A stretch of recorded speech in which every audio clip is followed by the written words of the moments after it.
എൻ്റെ മക്കളെ, നിങ്ങൾ ഈ അമ്പലം കണ്ടിട്ടില്ലെങ്കിൽ ഉടനെ തന്നെ പോയി കണ്ടോളൂ കേട്ടോ. ഇതാണ് ലോകനാർക്കാവ്. നമ്മൾ പണ്ട് വടക്കം പാട്ടുകളിലൊക്കെ അതിനെക്കുറിച്ചുള്ള സിനിമകളൊക്കെ കാണുമ്പോൾ എൻ്റെ ലോകനാർക്കാവിൽ അമ്മേ എന്ന് വിളിക്കുന്ന ഭാഗങ്ങളൊക്കെ കണ്ടിട്ടുണ്ടാവും. പണ്ട് നമ്മൾ അമർ ചിത്രകഥകളിലൊക്കെ വായിച്ചിട്ടുണ്ടല്ലേ, തച്ചോലോചനൻ്റെ കഥ. അപ്പോൾ അതിലൊക്കെ നമ്മൾ ചിത്രരൂപേണ കണ്ടിട്ടുണ്ടാവും ലോകനാർക്കാവ്. അവരുടെ പരദേവതയാണ് ഈ ലോകനാർക്കാവിലമ്മ. ലോകനാർക്കാവ് എന്നൊക്കെ പറയുമ്പോൾ ഞാനടക്കം മിക്ക ആൾക്കാരും വിചാരിച്ചിട്ടുണ്ടായിരുന്നത് അവിടെ ഒരു ഭഗവതി ക്ഷേത്രം മാത്രമുള്ളൂ എന്നാണ്. ശരിക്കും പറഞ്ഞാൽ അവിടെ പോയി തന്നെ അറിയണത് അവിടെ ഭഗവതി ക്ഷേത്രം മാത്രമല്ല, അവിടെ 3 ക്ഷേത്രങ്ങളുടെ ഒരു സമുച്ചയമാണ് ലോകനാർക്കാവ് എന്ന് പറയുന്നത്. ഭഗവതി ക്ഷേത്രം, ശ്രീ പരമേശ്വരൻ്റെ ക്ഷേത്രം, ശ്രീ മഹാവിഷ്ണുവിൻ്റെ ക്ഷേത്രം, അങ്ങനെ 3 ക്ഷേത്രങ്ങളാണ് അടുത്തടുത്തായി സ്ഥിതി ചെയ്യുന്നത്. അതും ഒറ്റ കോമ്പൗണ്ടിൽ. ഭഗവതി ക്ഷേത്രത്തിൻ്റെ അവിടെ നിന്ന് സ്റ്റെപ്പ് ഇറങ്ങി കഴിഞ്ഞാൽ ശ്രീ പരമേശ്വരൻ്റെ അവിടേക്ക് പോകാം. ശ്രീ പരമേശ്വരൻ്റെ അവിടെ നിന്ന് ശ്രീ മഹാവിഷ്ണുവിൻ്റെ ക്ഷേത്രത്തിലേക്ക് പോകാം. സാധാരണ മിക്ക ക്ഷേത്രങ്ങളിലും ഒരുപാട് പ്രതിഷ്ഠകളൊക്കെ ഉണ്ടാവും. ചിലപ്പോൾ ഭഗവതി ക്ഷേത്രത്തിൽ തന്നെ ശിവലിംഗ പ്രതിഷ്ഠകളുണ്ടാവും, അങ്ങനെയൊക്കെ ഉണ്ടായിരിക്കും. പക്ഷേ വ്യത്യസ്തമായിട്ടുള്ള അമ്പലങ്ങൾ ഒരേ കോമ്പൗണ്ടിൽ കാണുന്നത് ഞാൻ ഇതാദ്യമായിട്ടാണ്. അതായത് ഈ 3 അമ്പലങ്ങളും വലിയ അമ്പലങ്ങൾ തന്നെയാണ്. ഈ 3 അമ്പലങ്ങളിലും ഉത്സവങ്ങളും പൂജയൊക്കെ സെപ്പറേറ്റ് ആയിട്ട് തന്നെയാണ് നടത്തുന്നത്. കളരികളുടെയും അംഗങ്ങളുടെയും ഒക്കെ നാടായ കടത്തനാട്ടിലെ പ്രധാന ക്ഷേത്രമാണ് ലോകനാർക്കാവ്. ഈ ലോകനാർക്കാവ് ഭഗവതി ക്ഷേത്രത്തിന് 1500-ൽ പരം വർഷം പഴക്കമുണ്ടെന്ന് വിശ്വസിക്കപ്പെടുന്നു. എന്നാൽ നമ്മുടെ ശ്രീ മഹാവിഷ്ണു ക്ഷേത്രത്തിനാകട്ടെ 2000-ൽ പരം വർഷം പഴക്കമുണ്ട്. ഇവിടുത്തെ പ്രധാന പ്രതിഷ്ഠ ഭഗവതിയാണ്. പ്രഭാതത്തിൽ സരസ്വതിയായും മധ്യാഹ്നത്തിൽ ലക്ഷ്മി ദേവിയായും അത്താഴ പൂജയ്ക്ക് ദുർഗാദേവിയായും പൂജാവിധിയാണ് ഇവിടെ. മണിത്തൂണിലാണ് ഭഗവതി ചൈതന്യം കുടികൊള്ളുന്നത്. ഞങ്ങളവിടെ എത്തിയപ്പോഴേക്കും ഏകദേശം വൈകുന്നേരമായിരുന്നു. അതുകൊണ്ട് തന്നെ ആ ദീപാലങ്കാരമൊക്കെ കാണാനായിട്ട് വളരെ ഭംഗിയായിരുന്നു. കോഴിക്കോട് ജില്ലയിലെ വടകരയിൽ നിന്നും 5 കിലോമീറ്റർ അകലെ മേമുണ്ടയിൽ സ്ഥിതി ചെയ്യുന്ന പ്രസിദ്ധമായ ശാക്തേയ ക്ഷേത്രമാണ് ലോകനാർക്കാവ് ഭഗവതി ക്ഷേത്രം. ഈ ക്ഷേത്രത്തിലെ ചുമർ ചിത്രങ്ങൾ വളരെ പ്രശസ്തമാണ്. ലോകനാർക്കാവിലമ്മ അഥവാ ലോകാംബിക എന്നാണ് ഭഗവതി അറിയപ്പെടുന്നത്. ഭദ്രകാളി, മഹാലക്ഷ്മി, മഹാസരസ്വതി എന്നീ 3 പ്രധാന ഭാവങ്ങളുടെ ഐക്യരൂപത്തിൽ ആരാധിക്കപ്പെടുന്നു. ഉത്തരേന്ത്യയിൽ നിന്നും രത്നവ്യാപാരികളായ 500 നാഗരികർ അവരുടെ ഉപാസനാമൂർത്തിയായ ഭഗവതിയുമായി കേരളത്തിൽ എത്തിച്ചേർന്നു എന്നതാണ് ഐതിഹ്യം. പിന്നീട് അവർ വടകരയ്ക്ക് സമീപം പുതിയ പട്ടണം എന്നയിടത്തെത്തി. പുതിയ പട്ടണം പിന്നീട് പുതുപ്പണം എന്നറിയപ്പെട്ടു.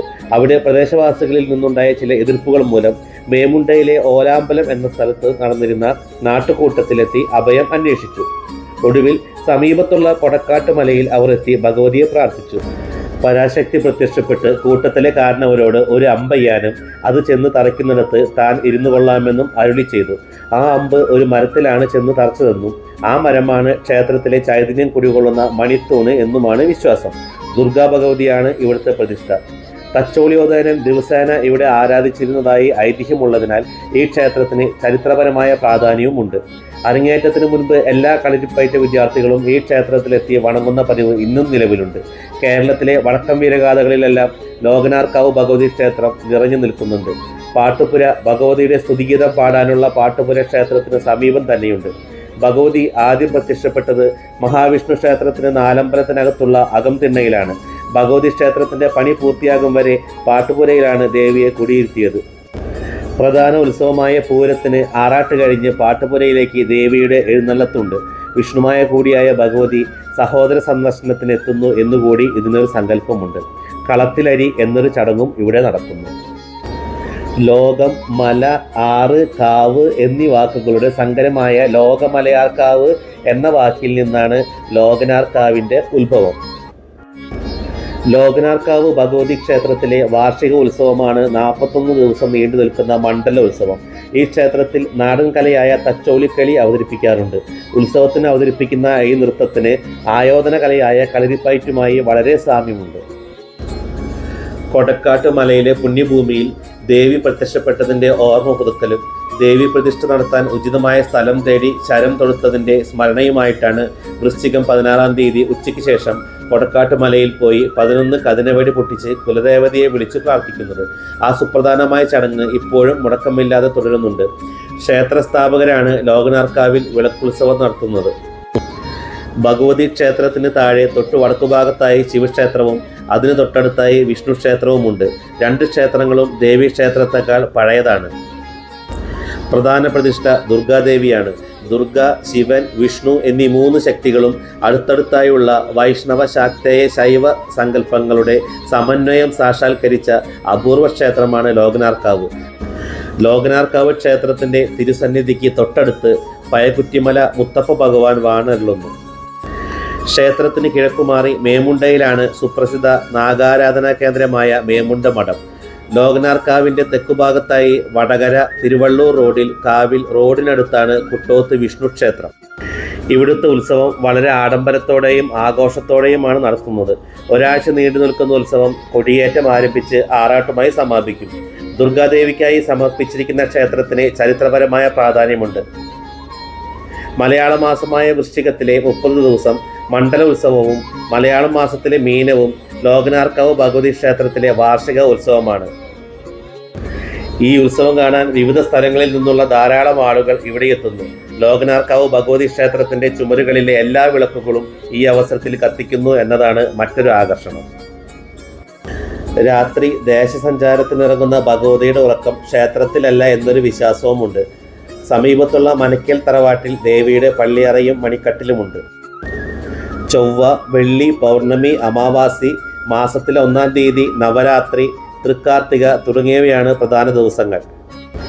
1500-ലധികം വർഷം മുൻപ് കേരളത്തിലേക്ക് കുടിയേറിപ്പാർത്ത ആര്യബ്രാഹ്മണരാണ് ഈ ക്ഷേത്രം സ്ഥാപിച്ചത് എന്നാണ് ഐതിഹ്യമെന്ന് പറഞ്ഞിരുന്നല്ലോ. ഇവരുടെ പിന്തുടർച്ചക്കാർക്ക് ഇന്നും ഇവിടെ പ്രത്യേക സ്ഥാനമുണ്ട്. ഇവരുടെ ഒപ്പം സ്ത്രീയുടെ രൂപത്തിൽ കുടിയേറിയ ദേവിയെ ഇവർ അമ്മയായിട്ടാണ് കാണുന്നത്. കാവിൻ്റെ സ്ഥാപകരുടെ ഓർമ്മയ്ക്കായി പ്രധാന കവാടത്തിന് വലതുവശത്ത് സ്ഥാപിച്ചിട്ടുള്ള പീഠത്തിൽ വണങ്ങി അവരുടെ അനുവാദം വാങ്ങിയ ശേഷം മാത്രമേ കാവിൽ പ്രവേശിക്കുവാൻ പാടുള്ളൂ എന്നാണ് ഐതിഹ്യം. പ്രശസ്തരായ നിരവധി പേർ ലോകനാർക്കാവിലും പരിസരത്തുമായി ജന്മം കൊണ്ടിട്ടുണ്ട്. ലോകനാർക്കാവ് ഉൾപ്പെടുന്ന പ്രദേശത്തിൻ്റെ അധിപരായിരുന്ന കടത്തനാട് രാജകുടുംബത്തിൽ സാഹിത്യരംഗത്തെ പ്രതിഭകളുമുണ്ട്. സംഗീത ചക്രവർത്തിയായ ശ്രീ ചെമ്പൈ വൈദ്യനാഥ ഭാഗവതരുടെ ജന്മഗൃഹം ലോകനാർക്കാവിലെ പേരാക്കൂൽ മഠമാണ്. നിരവധി തവണ അദ്ദേഹം ഇവിടെ സംഗീതാർച്ചന നടത്തിയിട്ടുണ്ട്. വടക്കൻപാട്ടിലെ വീരനായകന്മാരും നായികകളുമായി ഈ ക്ഷേത്രം ബന്ധപ്പെട്ട് കിടക്കുന്നു. വടക്കൻപാട്ടുകളിലും അനുബന്ധ ഐതിഹ്യങ്ങളിലും പ്രത്യേകിച്ച് തച്ചോളി ഒതേനനുമായി ബന്ധപ്പെടുത്താറുണ്ടെങ്കിലും ഇവിടുത്തെ ഭക്തൻ മാത്രമായ ഒതേനന് ഈ ക്ഷേത്രത്തിന് മേൽ അധികാരമോ അവകാശമോ ഇല്ല. വടക്കൻപാട്ടുകളിലെ നായകരുടെ ആരാധനാമൂർത്തി കാളിയും ലോകനാർക്കാവിലെ പ്രതിഷ്ഠ ദുർഗയുമാണ്. അതിനാൽ ലോകനാർക്കാവിലമ്മയുടെ പ്രതിഷ്ഠാ സങ്കല്പം ദുർഗയും ഭദ്രകാളിയും ചേർന്നതാണ് എന്ന് വിശ്വസിക്കപ്പെടുന്നു. പുരാതന കേരളത്തിൻ്റെ രക്ഷയ്ക്കായി പ്രതിഷ്ഠിക്കപ്പെട്ട 4 അംബികമാരിൽ ലോകാംബിക എന്നാണ് ഭഗവതി അറിയപ്പെടുന്നത്. ശ്രീ ഭഗവതിയുടെയും ശ്രീ പരമേശ്വരൻ്റെയും ശ്രീ മഹാവിഷ്ണുവിൻ്റെയും സാന്നിധ്യം കൊണ്ട് സമ്പന്നമായതുകൊണ്ട് ഇവിടം സന്ദർശിക്കുന്നത് ശ്രേഷ്ഠവും പരിപാവനവുമാണെന്ന് വിശ്വസിക്കപ്പെടുന്നു. ഭഗവാന്റെയും ഭഗവതിയുടെയും ചൈതന്യം കുടികൊള്ളുന്ന ലോകനാർക്കാവ് ഒരിക്കലെങ്കിലും സന്ദർശിച്ച് പുണ്യം നേടുക. സർവേശ്വരൻ എല്ലാവരെയും അനുഗ്രഹിക്കട്ടെ.